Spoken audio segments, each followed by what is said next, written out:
Okay, thank you.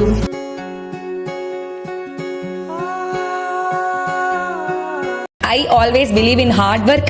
என்ன ஆனாலும் சரி, வியூஸ் போகுது போகல, எடிட்லயா இருக்கட்டும், ஷூட்லயா இருக்கட்டும், கான்செப்ட்லயா இருக்கட்டும், என்னைக்குமே நான் வந்துட்டு இந்த எஃபர்ட்ஸை மட்டும் காம்ப்ரமைஸ் பண்ணதே கிடையாது.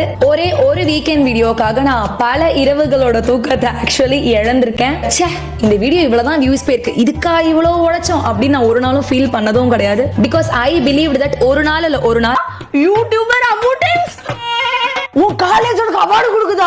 கரெக்டா ஒரு வருஷம் கழிச்சு காலேஜுக்கு போற இல்ல? அப்போ கிராஜுவேஷனுக்கு வந்து ஸ்டூடெண்டா போனாலே நீ சீஃப் கெஸ்டா போற. லைஃப்லயே ஃபர்ஸ்ட் டைம் நான் இந்த மாதிரி ஒரு மொமெண்ட் எக்ஸ்பீரியன்ஸ் பண்றது. நான் படிச்ச காலேஜ்ல இருந்து எனக்கு இப்படி ரெட் கார்பெட் வரவேற்போட என்சிஸ் எல்லாம் வச்சு வெல்கம் பண்ணோனே ஐ வாஸ் கம்ப்ளீட்லி அஸ்டானிஷ்ட். உள்ள என் கூடவே நிறைய அவார்டீஸும் இருந்தாங்க. ஒவ்வொருத்தரும் ஒவ்வொரு டிஃப்ரெண்ட் ஃபீல்ட்ல அச்சீவர்ஸ். அத்தனை பெரும் புள்ளிகளுக்கு நடுவில் நானும் ஒரு சிறு புள்ளி அப்படின்னு நினைக்கிறப்போ I am very grateful. So finally the moment has come. 2 million சாதனையாளர்களை கடந்துள்ள பிரபல தமிழ் யூடியூப் சேனலாக உருவெடுத்துள்ளது. இத்தகைய பெருமை வாய்ந்த பிரீதா அவர்களுக்கு டிஜிட்டல் திலகம் விருது வழங்குவதில் பெருமை கொள்கிறது பிரின்ஸ் குடும்பம்.